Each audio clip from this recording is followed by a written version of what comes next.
Assalamualaikum warahmatullahi wabarakatuh.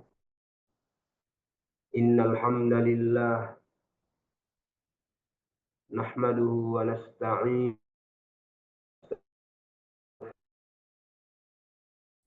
wa na'udzu billahi min shururi anfusina wa sayyiati a'malina. Man yahdihillahu fala mudilla lahu wa man yudlil fala hadiya lahu.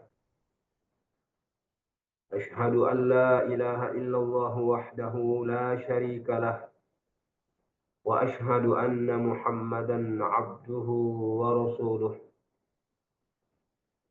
يا أيها الذين آمنوا اتقوا الله حق تقاته ولا تموتن إلا وأنتم مسلمون. أما بعد فإن أصدق الحديث كتاب الله وخير الهدي هدي محمد صلى الله عليه وسلم وشر الأمور محدثاتها فإن كل محدثة بدعة وكل بدعة ضلالة وكل ضلالة في النار. معاشر المسلمين والmuslimat rahimani wa rahimakumullah. Kita lanjutkan pelajaran kita di dalam membaca dan mengkaji risalah Al-Fiqhul Muyassar lil Mar'atil Muslimah yang ditulis oleh Syekh Dr. Mahmud Al-Misri hafizahullah ta'ala. Masih dalam bab atau kitabus siyam, kitab puasa, dan pembahasan kita kali ini adalah berkaitan tentang masalah i'tikaf, dan ini pembahasan terakhir dari pembahasan-pembahasan yang ada pada kitabus siyam.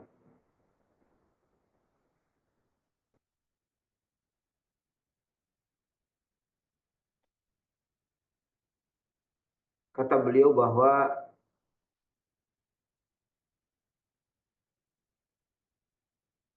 i'tikaf adalah sesuatu yang disyariatkan, dan ini dianjurkan bagi laki-laki ataupun wanita.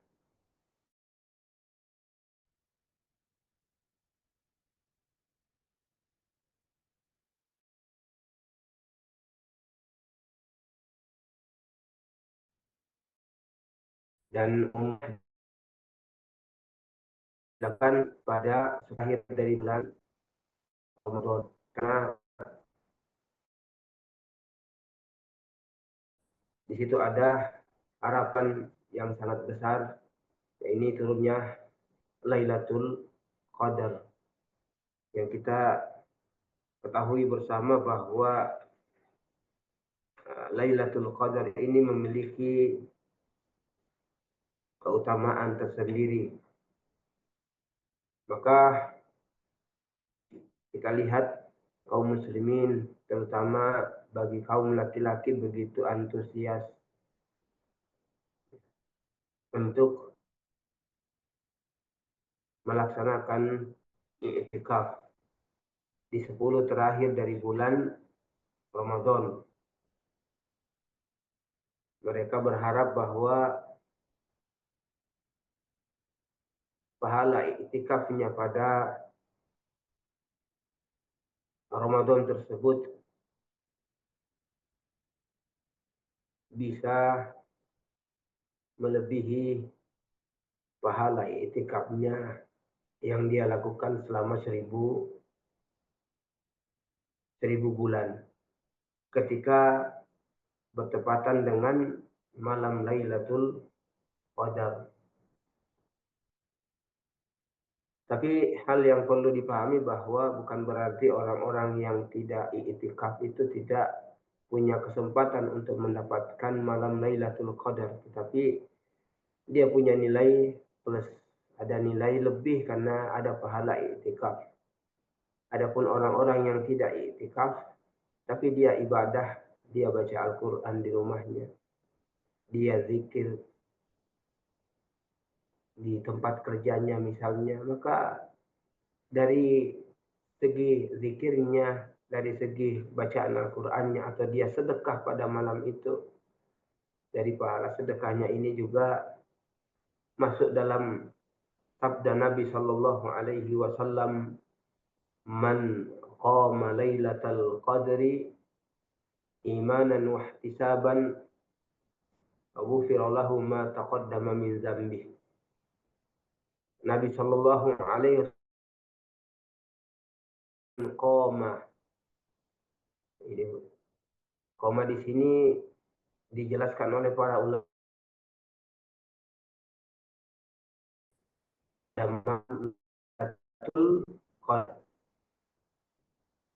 dan iktikaf ini adalah bagian daripada ibadah.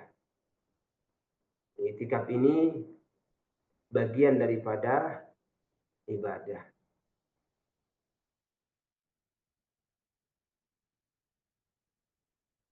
Oleh karena itulah kalau kita melihat hadis-hadis yang datang dari Nabi Shallallahu Alaihi Wasallam yang dibawakan oleh para sahabat, disebutkan bahwasanya Nabi Shallallahu Alaihi Wasallam idza dakhala al-ashrul awakhir, kalau sudah masuk 10 terakhir dari bulan Ramadan, maka beliau syadda mizarahu wa ahya lailahu wa ayqadha ahlahu. Beliau mengencangkan ikat pinggangnya, jadi maksudnya tidak menggauli istri-istrinya, ini fokus sama ibadah. Beliau hidupkan malam-malamnya dengan ibadah apa saja. Kemudian beliau membangunkan keluarganya, ini untuk juga ibadah. Dan Nabi Shallallahu Alaihi Wasallam memberikan arahan, himbauan kepada kaum muslimin, kepada umatnya, mengatakan taharrau lailatal qadari fil witri minal ashril awakhir min Ramadan. Carilah, nih, perhatikanlah malam Lailatul Qadar pada hari-hari ganjil dari 10 terakhir dari bulan Ramadan. Nah, para ulama mereka memiliki banyak pendapat berkenaan tentang malam turunnya Lailatul Qadar. Sampai-sampai Al-Imam Al-Hafidh Ibnu Hajar Al-Asqalani rahimahullahu ta'ala mengatakan bahwa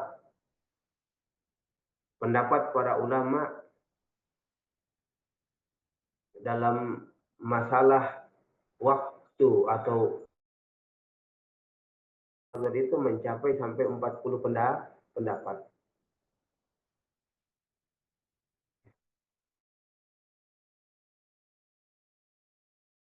Dari wa qadita ulama fi lailatul qadr ikhtilafan katsira. Para ulama hilang pendapat pada berkaitan tentang masalah Lailatul Qadar dengan perbedaan yang banyak, yakni pendapat yang banyak. Wa tahassala lana min madzahibihim fi dzalika aktsar min 40 qaulan, dan kumpul pada kami dari pendapat-pendapat mereka ini lebih dari 40 pendapat. Maka di antara yang beliau sebutkan bahwasanya kebanyakan para ulama ada yang berpendapat bahwasanya malam Lailatul Qadar itu terjadi pada 10 terakhir pada bulan Ramadan. Dan ini mengacu kepada hadisnya Abu Sa'id Al-Khudri radhiyallahu anhu di mana Nabi Shallallahu Alaihi Wasallam bersabda, "Fabtawuha fil ashril awakhir." Carilah Lailatul Qadar itu pada 10 terakhir. Kemudian beliau juga mengatakan bahwa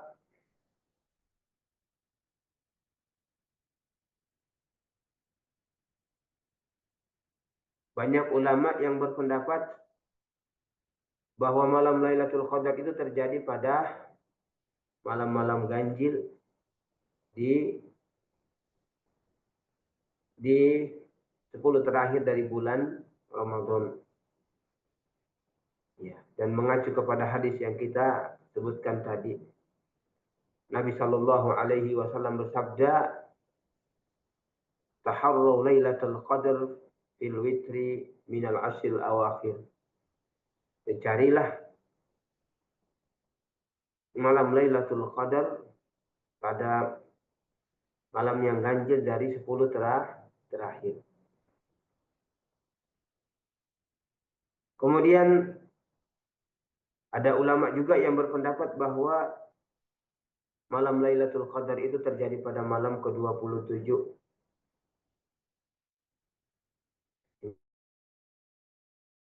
Yang disebutkan oleh Al-Imam Ibnu Hajar di dalam kitabnya Fathul Bari.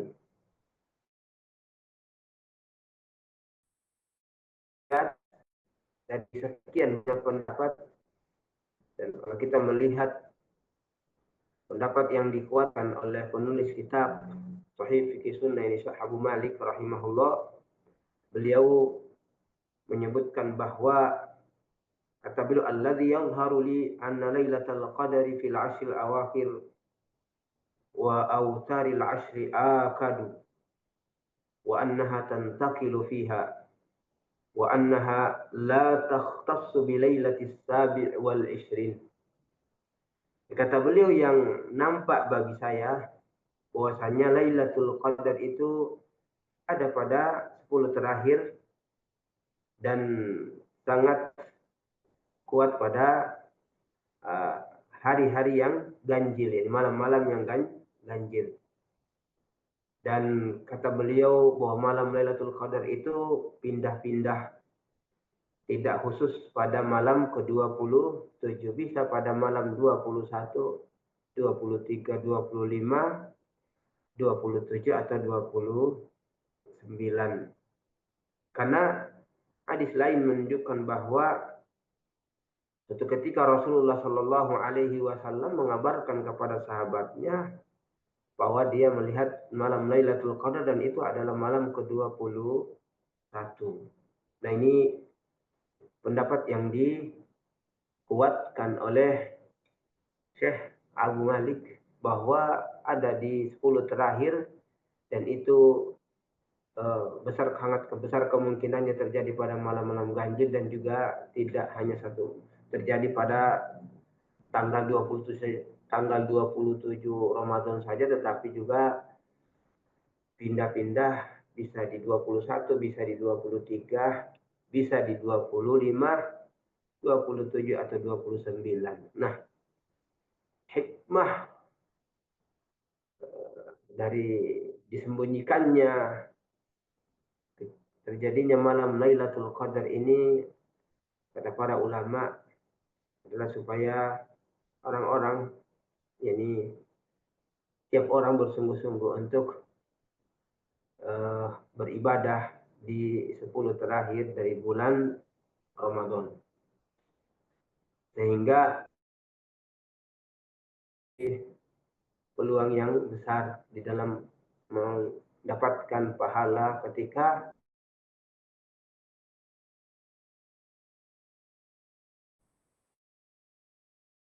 nah, jamaah sekalian,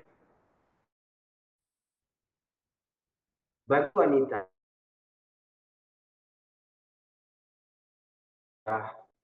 wanita tentang masalah iktikaf, disunahkan juga bagi wanita untuk melakukan iktikaf, karena ini juga dilakukan oleh istri-istri Nabi Shallallahu Alaihi Wasallam.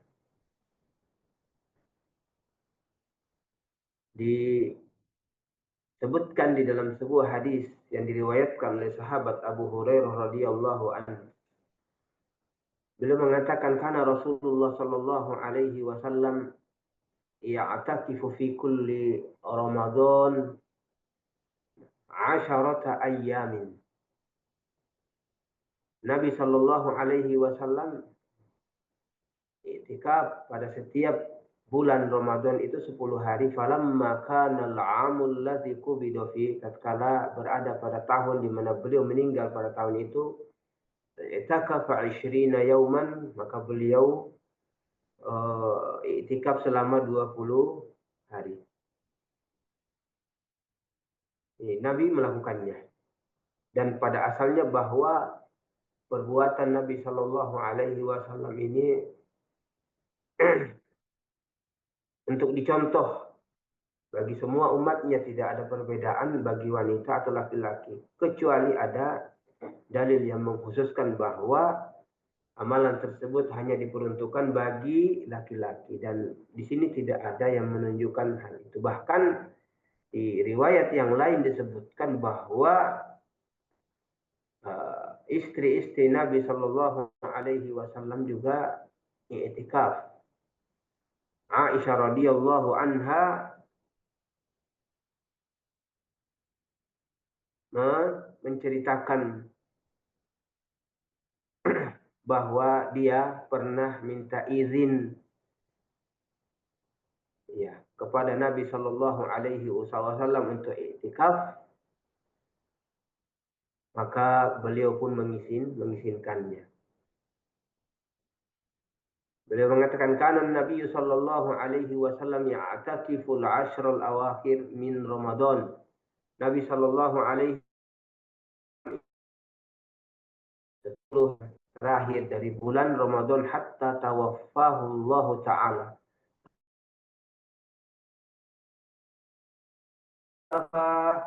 Azwajuhu min ba'di, kemudian istri-istri beliau pun juga setelah sepeninggal beliau mereka i'tikaf.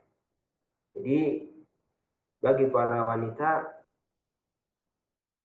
ya juga boleh untuk i'tikaf dan mengamalkan sunnah ini. Tetapi perlu diketahui bahwasanya ada syarat yang harus dipenuhi. Ya. Ada syarat yang harus dipenuhi. Bagi seorang wanita yang telah memiliki suami, maka harus seizin suaminya. Tidak boleh seenaknya kemudian dia pergi meninggalkan rumah dan i'tikaf di masjid sementara suaminya tidak mengizinkannya.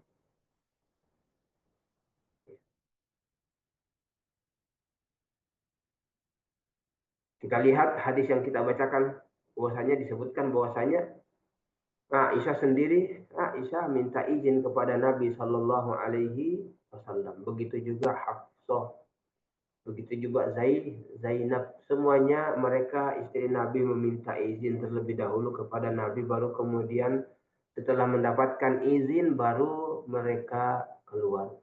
Ini syarat yang pertama. Syarat yang kedua,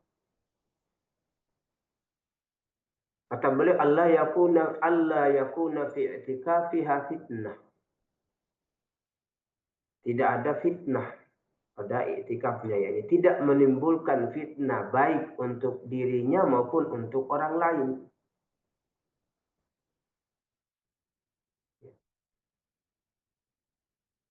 Kalau ternyata menimbulkan fitnah yang dikhawatirkan nanti akan mengantarkan kepada kemaksiatan, maka bagi suami hendaknya melarang, dan bagi wanita yang belum menikah hendaknya walinya melarang.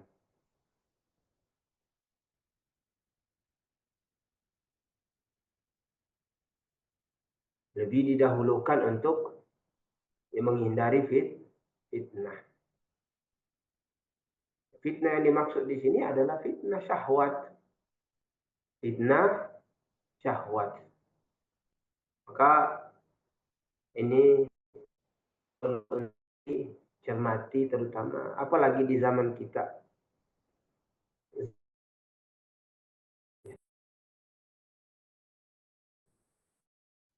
Hawa nafsu begitu dahsyat, ya fitnah begitu dahsyat.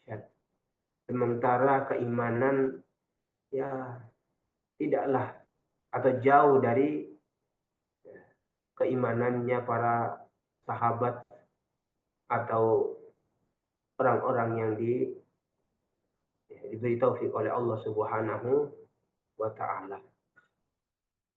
Kalau kita melihat ada tanda-tanda istri kita bersolek menggunakan pakaian yang kelihatan mencolok, ini jangankan iktikaf yang hukumnya sunnah, sholat fardu di masjid pun juga ya wajib untuk kita, harus untuk kita halangi. Kenapa? Ya, tidak akan mendapatkan pahala, malah dapat dosa. Jadi hukum asalnya bahwasanya boleh bagi wanita untuk iktikaf seperti bolehnya bagi laki-laki, tapi ketika syarat yang kita sebutkan tadi tidak terpenuhi, maka akhirnya tidak menjadi boleh. Itu mengenai syarat yang harus diperhatikan bagi para wanita yang ingin mengamalkan sunnah ini. Nah, kapan dimulai waktunya iktikaf?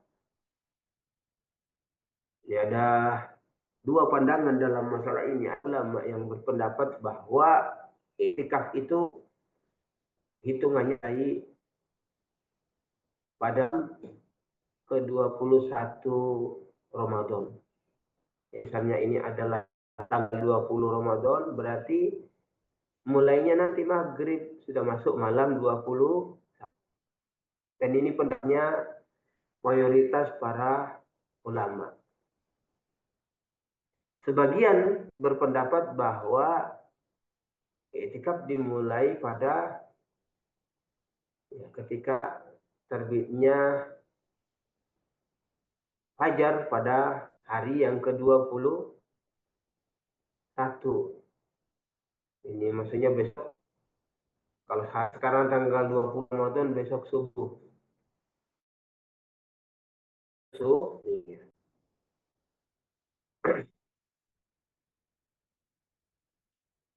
Mereka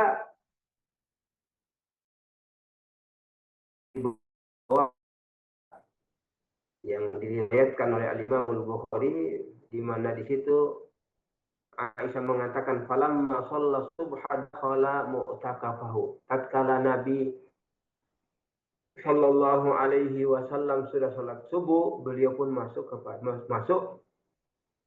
ke tempat iktikafnya. Beliau masuk. Nah, di sini disebutkan bahwasanya setelah salat subuh.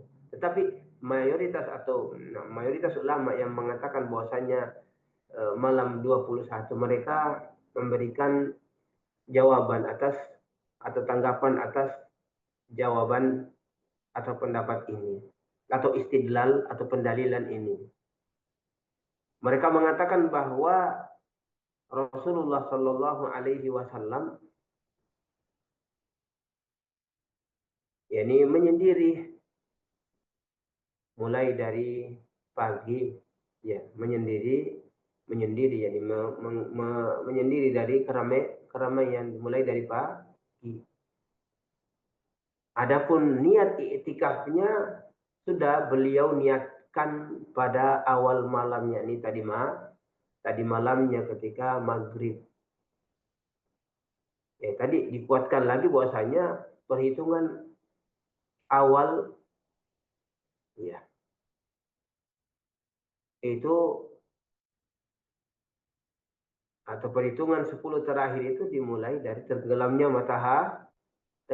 matahari pada hari yang ke-20.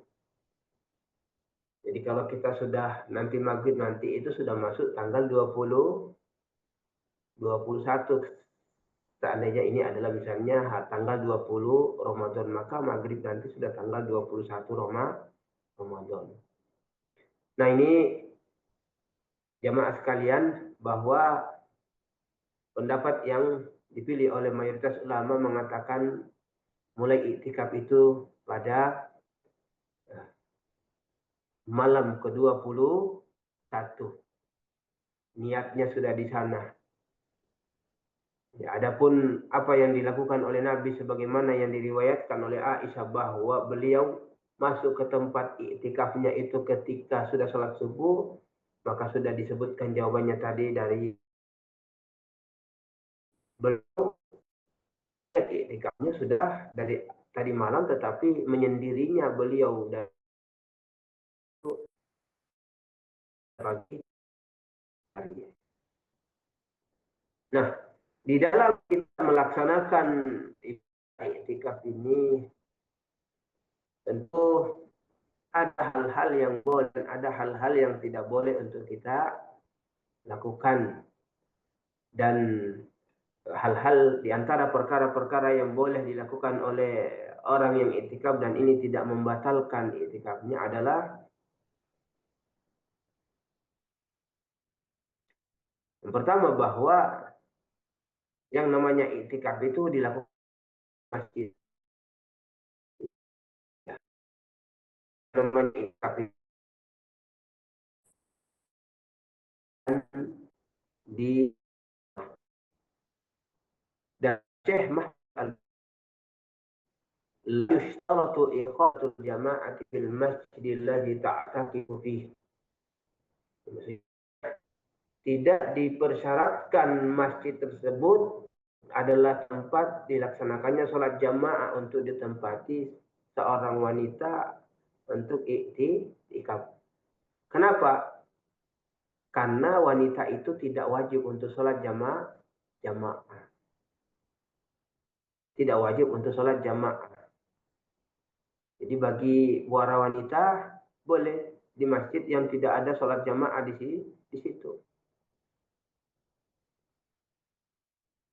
Nah, bagaimana kalau iktikafnya di musola yang ada di rumahnya? Dia punya musola sendiri, maka ini juga ya tidak masuk dalam kategori iktikaf.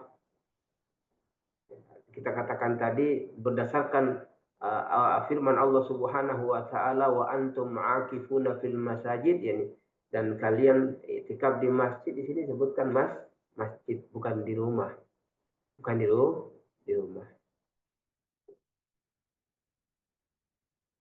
Nah, dan yang perlu untuk diperhatikan bahwa ketika seorang wanita keluar ke masjid untuk iktikaf, hendaknya dia menutup dirinya dari pandangan laki-laki. Maka disebutkan bahwasanya istri-istri Nabi Shallallahu Alaihi Wasallam ketika mereka itu dibuat kemah-kemah di masjid. Tempat wanita harusnya ya tidak di tempat yang dilalui oleh para laki-laki, bagian belakang. Ya, kalau misalnya masjidnya ada 2 lantai, maka ya di lantai yang kedua lebih baik, sehingga mereka tidak melihat laki-laki pun juga tidak melihat mereka. Nah, dan di dalam iktikaf ini ya, kata beliau, bukan tus au nah tastagil al-mar'atu aw tushghil al-mar'atu nafsaha bi ta'atillah, yustahabbu an tushghil al-mar'atu nafsaha bi ta'atillah. Dianjurkan bagi wanita yang iktikaf untuk menyibukkan dirinya dengan taatan kepada Allah, puasa, sholat, baca Quran, kemudian zikir, apakah itu tasbih, tahmid, tahlil dan yang lainnya, istighfar, doa, semua itu adalah bagian dari ketaatan kepada Allah Subhanahu wa taala. Ketika dia butuh untuk keluar untuk menunaikan hajat, cari makanan atau minuman, Ketika tidak ada panitia misalnya yang ngurusin, maka boleh, dan ini tidak mengapa. Ini tidak mengapa. Mengacu kepada hadis yang dibawakan oleh Aisyah bahwa Nabi Shallallahu Alaihi Wasallam idza atakafa adna ra'sahu fa urajjiluhu. Kalau Nabi sedang i'tikaf, beliau itu mendekatkan kepalanya ke saya, kemudian saya menyisirnya. Maka la yadkhulul baita illa lihajatil insan. Maka Nabi tidak pernah masuk ke dalam rumahnya kecuali untuk kebutuhan sesuatu hajat, yani hajat manusia. Jadi boleh bagi seorang wanita untuk menyisir rambutnya, untuk merawat dirinya ketika dia i'tikaf, ya, sebagai ya,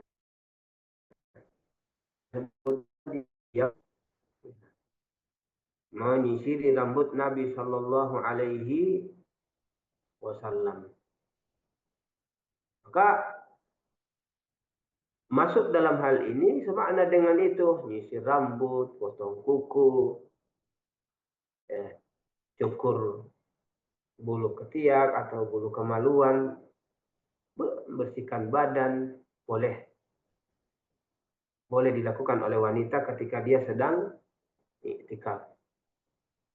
Makan, minum, dan yang lainnya.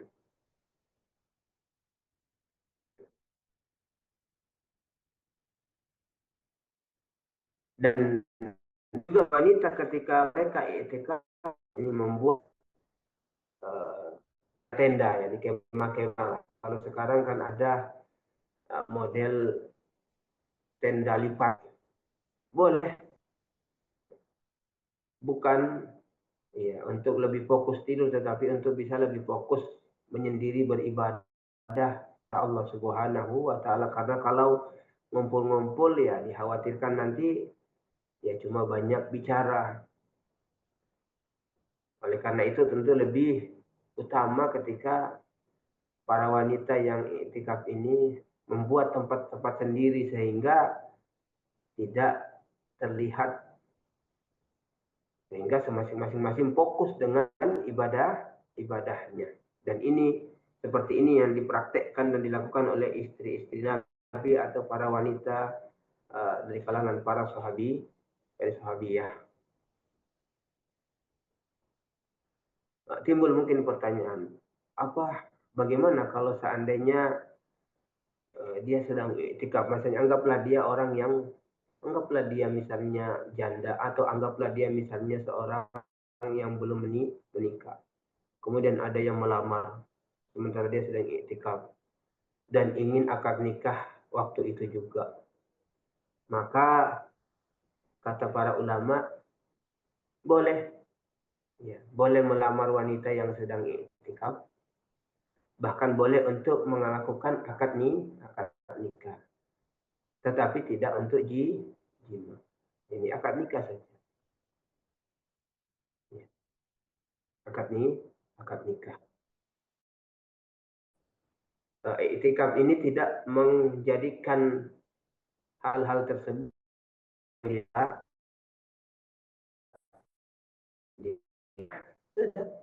ketika dilamar kemudian sudah cocok, walinya menikahkannya di tempat itu juga boleh. Dan ini tidak membatalkan i'tikaf.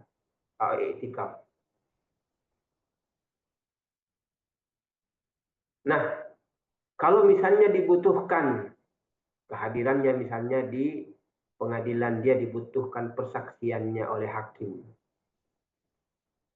dia mengetahui suatu permasalahan terkait tentang kasus yang ditangani oleh pengadilan misalnya, dan dibutuhkan persaksiannya, boleh bagi dia untuk menghadiri persidangan, ya.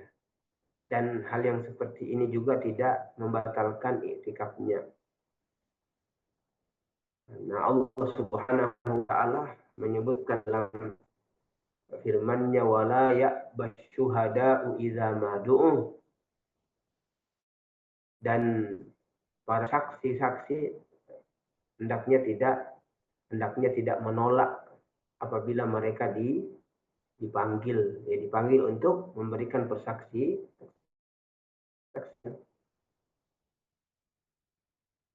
Nah, bagaimana dengan wanita yang mustahadoh atau wanita yang darah keluar terus?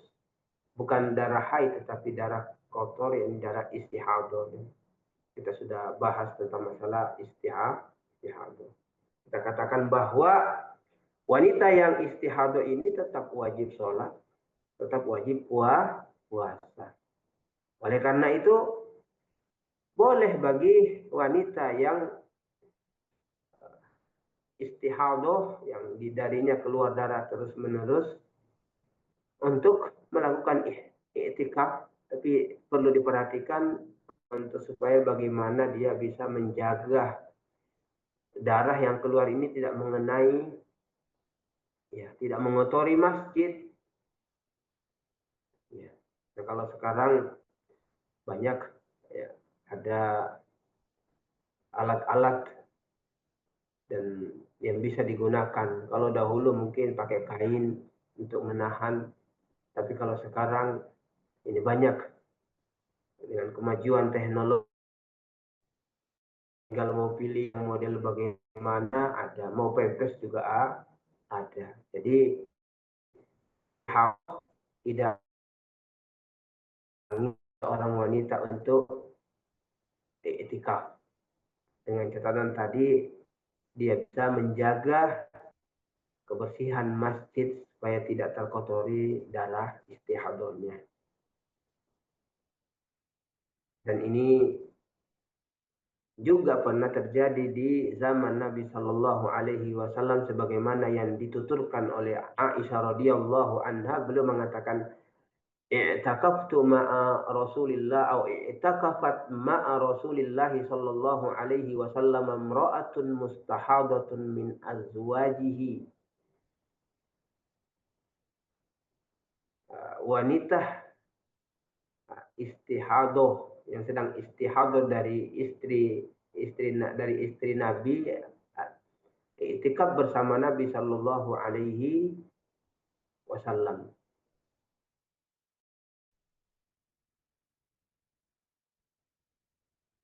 Fakana kanat taral humrata was sufrata farubbama wada'na tahtaha wa hiya tusalli. Maka istri Nabi tersebut atau wanita yang istihadah tersebut itu melihat ada warna merah, warna kuning, ini ada cairan yang keluar dari kemaluannya. Maka kata Aisyah, farubbama wada'na tahtaha wa hiya tusalli. Kadang kita meletakkan sesuatu di bawahnya, ini untuk menadah darahnya ketika dia sedang. Nah, ini terkait tentang masalah wanita yang sedang istihadah, bahwa mereka boleh untuk ikut i'tikaf. Adapun wanita yang haid, maka kembali kepada permasalahan dan khilaf di kalangan para ulama, boleh nggak bagi wanita untuk berada di masjid, atau wanita haid berada di masjid. Bagian menyatakan bahwasanya tidak boleh, dan sebagian mengatakan, ada yang mengatakan bahwasanya boleh. Maka kalau mengacu kepada pendapat yang mengatakan tidak boleh, bahwa berarti wanita haid terhalang untuk i'tikaf karena dia harus berada di masjid, sementara keberadaan wanita haid di masjid tidak boleh. Orang yang memilih pendapat mengatakan bahwa saya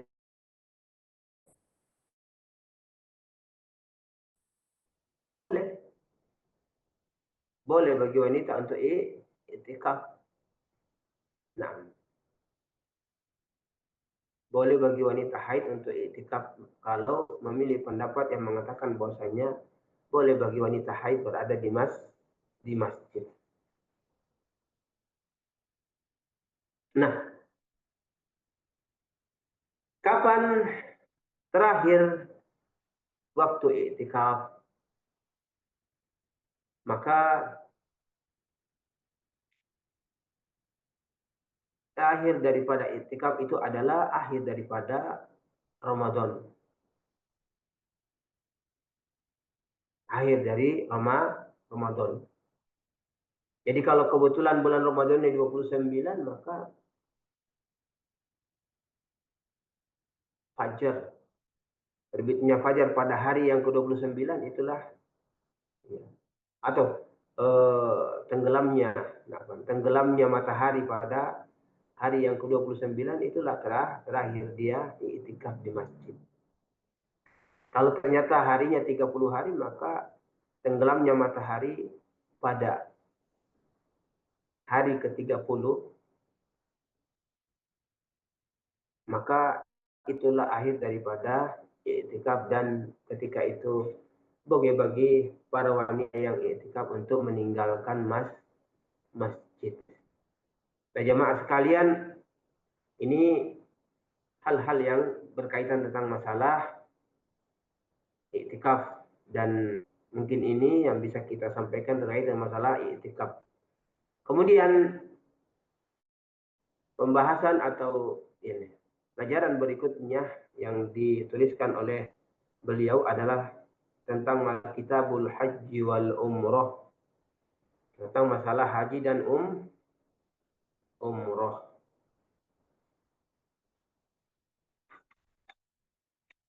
Kita sudah selesai puasa, ya, berarti sekarang kita masuk kepada pembahasan tentang masalah haji.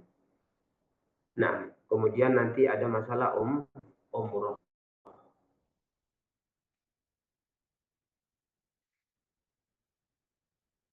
Haji didefinisikan oleh para ulama bahwa qasdu baitillahil haram wal masyair li ada'i ibadatin makhsusatin zamanin kaifiyatin muayyanah. Ini definisi haji,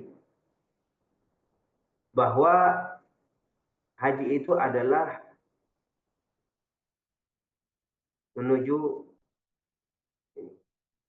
rumah Allah dan tempat-tempat melaksanakan manasik, untuk melaksanakan ibadah yang khusus pada waktu yang khusus dengan tata cara yang telah ditentukan. Jadi haji itu dilaksanakan berdasarkan definisi ini, bahwasanya haji itu dilaksanakan di Makkah karena Al-Baitullahil Haram, Ka'bah itu adanya di Makkah, bukan di tempat lain. Kalau ada orang hajinya di tempat-tempat lain, maka ini bukan haji namanya, mungkin pelatihan manasik. Tapi tidak dipungkiri bahwa ada orang yang meyakini bahwasanya boleh haji di tertentu. Maka ini keyakinan yang menyimpang dan salah, karena haji itu dilakukannya di Makkah, bukan di tempat yang lain, karena Ka'bah itu ada di Makkah, tidak ada di tempat lain. Ka'bah tiruan ya banyak, tetapi yang kita maksudkan di sini adalah Ka'bah yang dibangun oleh Nabi Ibrahim alaihi salam bersama anaknya Ismail. Mengenai masalah hukumnya, kita semua sudah paham bahwa haji ini ya salah satu dari rukun Islam yang 5. Maka para ulama mengatakan bahwasanya hukumnya fardu ain. Bagi siapa? Bagi semua mukallaf dari kalangan kaum muslimin dan yang mampu, wajib hukumnya. Berapa kali? 1 kali. Subhanahu wa ta'ala sudah menegaskan walillahi 'alan nasi hijjul baiti man ilaihi sabila, bahwa manusia ini wajib untuk menunaikan ibadah haji. Tapi kemudian dibatasi oleh Allah manistato, bagi orang yang mampu. Maka kita katakan orang muslim ya, yang mukallaf dan mampu, dia wajib 1 kali. Kecuali kalau dia bernazar, ya, dia sudah pernah haji, kemudian dia bernazar lagi, nazar, maka hukumnya menjadi wajib. Tapi asalnya bahwasanya kewajiban cuma berlaku 1 kali. Hadis banyak yang menunjukkan tentang masalah ini. Di antaranya Nabi Shallallahu Alaihi Wasallam bersabda, "Buniyal Islamu ala khamsin." Islam itu dibangun di atas 5 perkara. Di antara disebutkan adalah wal hajju, ini haji. Dan sepakat para ulama, ya, sepakat para ulama mengatakan bahwasanya haji itu hukumnya wajib, ya, wajib bagi orang yang mampu. Nah, yang nggak mampu, kalau dia nggak mampu berangkat, tapi dia mampu untuk mewakilkan, maka menjadi wajib. Makanya ada di kita kenal dengan namanya haji badal. Ini orang tidak mampu, mungkin karena fisiknya sudah nggak mampu untuk. Kemudian dia punya harta, dia sewa orang yang sudah pernah menunaikan haji, kemudian dihajikan. Maka ini juga menjadi wajib. Nah, timbul kemudian pertanyaan, penunaian ibadah haji ini hukumnya harus segera dilaksanakan atau boleh ditunda? Ini sudah punya kemampuan, apakah boleh ditunda atau harus segera dilaksanakan? Mayoritas ulama seperti Al-Imam Abu Hanifah, Al-Imam Malik, Imam Ahmad mengatakan bahwasanya orang yang sudah memenuhi persyaratan untuk menunaikan ibadah haji, maka wajib baginya untuk segera menunaikannya. Dan dosa diundangnya. Karena Allah mengatakan walillahi 'alan nasi hijjul bait. Kewajiban manusia untuk Allah adalah menunaikan haji. Menunaikan haji. Begitu juga sabda Nabi Shallallahu Alaihi Wasallam, di mana beliau mengatakan, ayyuhan nas, innallaha kataba alaikumul hajja fahujju. Wahai manusia, Allah sudah telah mewajibkan atas kalian haji, maka berhajilah.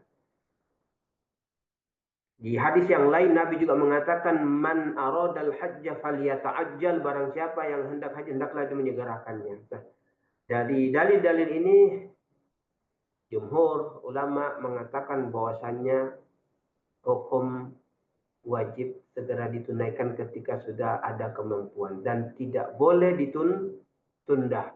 Kalau ditunda maka berdosa. Ada ulama seperti Al-Imam Syafi'i dan yang lainnya berpendapat bahwa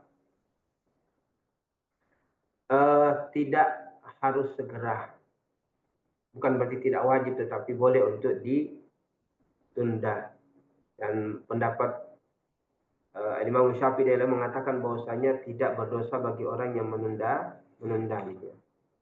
Nah, dari dua pendapat ini, tentu kita sebagai manusia paham bahwa ya, kalau memang kita sudah mampu, maka buat apa ditunda? Karena kita tidak tahu apakah umur kita akan sampai pada tahun berikutnya atau tahun setelahnya. Kita nggak tahu apakah kesehatan kita akan masih seperti tahun sekarang dengan tahun yang akan Dan kalau memang kita sudah punya kemampuan dan punya kesempatan, karena terkadang punya kemampuan, kesempatan juga nggak ada karena harus antri sekian, tapi yang biasanya kita sudah berusaha. Nah jemaah sekalian, mungkin ini yang bisa kita sampaikan. Insya Allah kita akan lanjutkan pada pembahasan masalah haji dan umroh pada pertemuan berikutnya. Subhanakallahumma wa bihamdik asyhadu an la ilaha illa anta astaghfiruka wa atubu ilaik. Wassalamualaikum warahmatullahi wabarakatuh.